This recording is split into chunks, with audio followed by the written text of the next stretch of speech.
नमस्कार साथियों, आज की इस वीडियो में हम लोग बात करने वाले हैं सुप्रीम कोर्ट का जो लेटेस्ट आदेश आया है आपके आधार कार्ड को लेकर के उस विषय में। तो आज की इस वीडियो में मैं आपको बताऊंगा कि अगर आपके पास आधार कार्ड है तो भी आपको परेशान होने की ज़रूरत नहीं है। आप उससे भी अपना वोटर लिस्ट में नाम दोबारा से जुड़वा सकते हो और कुछ हद तक आप अपनी नागरिकता को भी दिखा सकते हो। तो चलिए वीडियो को स्टार्ट कर लेते हैं और जो भी चीज़ें हैं वो एक एक करके आपको समझाते हैं।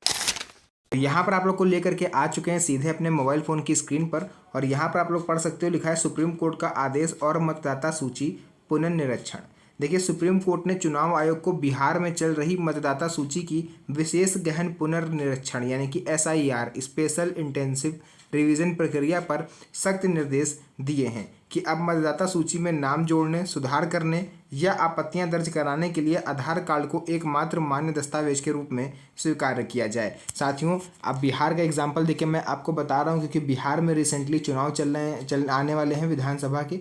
तो ये पूरे देश में लागू होगा। जैसे ही आपके राज्य में चुनाव आएंगे तो हो सकता है कि ये नौबत आपकी भी आ जाए, क्योंकि मैं एक आपको बता दूं, मीडिया रिपोर्ट्स के अनुसार लगभग 60 से 65 लाख लोगों के नाम जो है वो काट दिए गए हैं वोटर लिस्ट से। अब वो बहुत ही ज़्यादा परेशान है अपना नाम दोबारा से लिस्ट में जुड़वाने के लिए। तो अभी तक उनसे तरह तरह के दस्तावेज मांगे जा रहे थे, लेकिन सुप्रीम कोर्ट ने चुनाव आयोग को ये सख्त निर्देश दिया है कि अब आधार कार्ड भी अगर किसी व्यक्ति के पास है तो उसका नाम भी इस लिस्ट में जोड़ा जाएगा। पहले इस प्रक्रिया में 11 अलग अलग दस्तावेजों को वैकल्पिक दस्तावेज के रूप में माना जाता था, लेकिन अब सुप्रीम कोर्ट ने आधार कार्ड की अनिवार्यता को लेकर के स्पष्ट आदेश दिया है कि आधार नहीं होने की स्थिति में अगर आपके पास आधार कार्ड नहीं है तो ही आपको इन 11 दस्तावेजों को मान्यता दी जाएगी। यह आदेश बिहार के लाखों मतदाताओं के लिए राहत की खबर लेकर आया है, जिनके नाम किसी न किसी कारणवश वोटर लिस्ट से हट गए हैं या जिनमें सुधार करने की आवश्यकता है। तो अगर आप भी एक वोटर हो और आपके राज्य में भी चुनाव अभी रिसेंटली आने वाले हैं, चाहे 1 साल बाद, 2 साल बाद, 3 साल बाद, तो इस वीडियो को ध्यान से देख लीजिए, क्योंकि ये सब चीज़ें बार बार देखने को नहीं मिलती हैं। एक बार आप देख लोगे, समझ लोगे, दिमाग में उस चीज़ को बैठा लोगे तो वो आगे तक आपको याद रहेगा। आधार कार्ड की अनिवार्यता और अन्य दस्तावेज। देखिए, पहले जिन 11 दस्तावेजों को नागरिकता या पहचान के प्रमाण के रूप में मान्यता दी जाती थी उनमें निर्विकारकता थी, यानी कि लेकिन चुनाव आयोग आधार कार्ड को स्वीकार नहीं कर रहा था। चुनाव आयोग ने ये कहा था कि हम आधार कार्ड को आपकी पहचान का पत्र भी नहीं मानेंगे, जिसको लेकर के काफ़ी ज़्यादा विरोध प्रदर्शन भी देखने को मिला। सुप्रीम कोर्ट के नए आदेश के बाद अब जिनके पास आधार कार्ड है उन्हें अन्य किसी दस्तावेज की ज़रूरत नहीं होगी। हाँ, यदि आधार कार्ड में आपकी त्रुटि है या गलती है और आप नहीं चाहते हो उसको देना, अथवा किसी कारणवश आधार उपलब्ध आपके पास नहीं है, तो ही अन्य 11 निर्धारित दस्तावेजों को जमा करने की आपको अनुमति मिलेगी।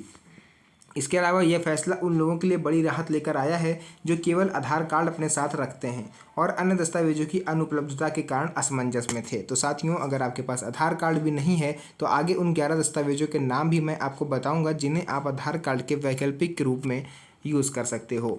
ऑनलाइन प्रक्रिया की सुविधा, यानी घर बैठे भी आप नाम जुड़वा सकते हो। सुप्रीम कोर्ट ने यह भी निर्देशित किया है कि मतदाता सूची में नाम जोड़ने या आपत्तियां दर्ज कराने की प्रक्रिया को ऑनलाइन भी उपलब्ध करवाया जाए। अगर कोई व्यक्ति अपने राज्य से बाहर है, वह भी आधार कार्ड के माध्यम से ऑनलाइन आवेदन कहीं से भी देश के किसी भी कोने में बैठ के कर सकता है। ऑनलाइन आवेदन करने पर दस्तावेज जमा करने हेतु आवेदक को पावती भी दी जाएगी, यानी कि जो स्लिप होती है, ताकि आगे की प्रक्रिया की जानकारी उसे मिल जाए। इससे उन लोगों को काफ़ी ज़्यादा सुविधा होगी जो शारीरिक रूप से कार्यालय नहीं जा सकते। जाएंगे भी तो आपको भीड़ बहुत मिलेगी, इसलिए मैं सजेस्ट करूंगा कि आप ये काम ऑनलाइन ही करवाएं। इसके अलावा मसौदा मतदाता सूची से बाहर हुए लोगों की मदद। सुप्रीम कोर्ट ने सभी पंजीकृत राजनीतिक दलों और बूथ लेवल एजेंट यानी जो BLA होते हैं उनको निर्देश दिया है कि वे मसौदा मतदाता सूची से बाहर हुए लोगों के नाम जुड़वाने में मदद करें। इसमें यह भी कहा गया है कि यदि किसी व्यक्ति का नाम सूची में छूट गया है या कट गया है तो उसे उचित सूचना देनी होगी, ताकि वह समय रहते अपनी आपत्ति या सुधार दर्ज करा सके। अभी तक क्या होता था कि बहुत से लोगों के नाम बिना बताए काट दिए जाते थे। वो अचानक से जब वोट देने पहुंचते थे, उनकी स्लिप नहीं आई, तब उन्हें पता चलता था कि हमारा नाम वोटर लिस्ट से कट चुका है।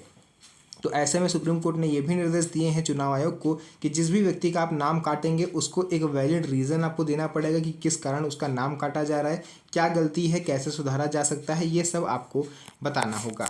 इस प्रक्रिया में पारदर्शिता बनाए रखने और मतदाता अधिकारों की रक्षा करने के लिए यह कदम आवश्यक माना गया।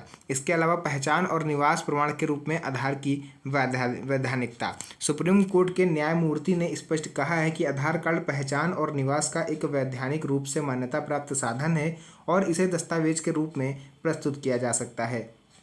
यह पहली बार है जब अदालत ने बिहार एसआईआर प्रक्रिया में पहचान और निवास प्रमाण के रूप में आधार की औपचारिकता पर प्रयोग का आदेश दिया। इससे लोगों को अनावश्यक दस्तावेजीकरण और वैधता प्रश्नों से राहत मिलेगी। साथियों, मैंने आपके लिए स्पेशल मेहनत करके इतनी रिसर्च करने के बाद जो भी सुप्रीम कोर्ट के आदेश हैं, जो भी चीज़ें हैं, वो सब एक जगह मैंने नोट करा ताकि आप लोग इसे सही से पढ़ पाएँ। तो इसीलिए मैं आपको यहाँ पर बता दे रहा हूँ, अगर आप चाहते हो कि ऐसा कोई भी लेटेस्ट अपडेट, कोई भी न्यूज़ मैं इसी तरह के से आपके सामने पेश करता रहूँ, तो चैनल को सब्सक्राइब जरूर कर लीजिएगा। फर्जी दस्तावेजों और नागरिकता के मुद्दे। फर्जी पहचान पत्र और फर्जी पासपोर्ट के माध्यम से अवैध रूप से भारत में रह रहे लोगों की पहचान और कार्रवाई एक बड़ी चुनौती है। 3 बांग्लादेशी महिला नागरिकों के उदाहरण से बताया गया, यानी कि अभी यार रिसेंटली दिल्ली में 3 बांग्लादेशी महिला पकड़ी गई हैं। उससे पहले लगभग 1600 से 1700 लोग पकड़े गए थे। हर साल आप लोग देखोगे पकड़े जाते हैं। उनके पास फर्जी पहचान बनाकर ये लोग वर्षों से भारत में रह रहे हैं और भ्रमपूर्ण दस्तावेज बनवा सकते हैं। ऐसे मुद्दों के चलते पहचान के सख्त प्रमाण और मतदाता सूची में सत्यता बनाए रखने के लिए आधार कार्ड की अनिवार्यता आवश्यक मानी गई है।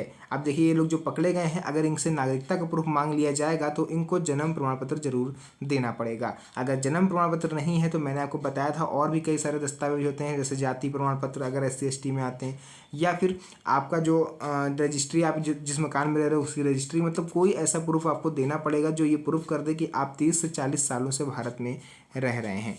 इसके अलावा घुसपैठियों और डेमोग्राफी मिशन।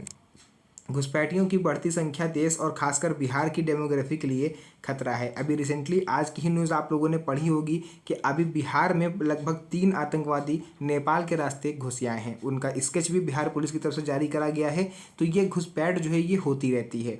डेमोग्राफी मिशन शुरू किया जा रहा है ताकि अवैध नागरिकों की पहचान और निकासी सुनिश्चित की जा सके। ऐसे लोगों की पहचान के लिए ही सरकार जो है डॉक्यूमेंट पर इतना सख्त हो रही है, ताकि भाई जो सीधी सी बात है, जो बाहर से व्यक्ति भाग के आया है, घुसपैठ करके आया है, उसके पास तो डॉक्यूमेंट होंगे नहीं, तो ऐसे में वो पकड़ा जाएगा। सरकार ने स्पष्ट किया है कि भारतीय नागरिकता और अधिकारों पर सिर्फ पात्र नागरिक का ही अधिकार होगा। घुसपैठियों को देश से बाहर किया जाएगा। इसके अलावा पिछले और संभावित बदलाव। यह निर्णय केवल SIR प्रक्रिया के लिए है, नागरिकता कानून CAA NRC के लिए नहीं। सुप्रीम कोर्ट की दिशा निर्देशें आगे चलकर शेष देश में भी लागू हो जाएंगी। अभी फिलहाल बिहार में लागू हो रही है, लेकिन वर्तमान में यह बिहार SIR और मतदाता सूची पुनर्निरीक्षण पर लागू है। आगे चलकर वोटर लिस्ट में नाम जुड़वाने, सुधार या आपत्ति के लिए केवल आधार कार्ड को ही मान्य दस्तावेज माना जाएगा तथा आवश्यकता होने पर अन्य 11 दस्तावेजों को भी अनुमति दी जा सकती है। यह परिस्थिति विशेष रूप से निर्भर करेगी। तो साथियों, जो भी अपडेट था, जो भी चीज़ें थी, तो मुझे लगा आप लोग के साथ शेयर करना जरूरी है, सो मैंने यहाँ पर आपको बता दी। अगर आप भी चाहते हैं इस तरह की कोई भी न्यूज़ आए, कोई भी अपडेट आए, सबसे पहले मैं आपको बताऊं, तो मेरे चैनल को सब्सक्राइब करके वीडियो को लाइक ज़रूर कर दीजिएगा, ताकि इस तरह की वीडियोज़ मैं आपके लिए बनाता रहूं। तो मिलेंगे आप सभी से नेक्स्ट वीडियो में एक और अच्छी इंटरेस्टिंग मज़ेदार वीडियो के साथ। तब तक के लिए धन्यवाद। जय हिंद।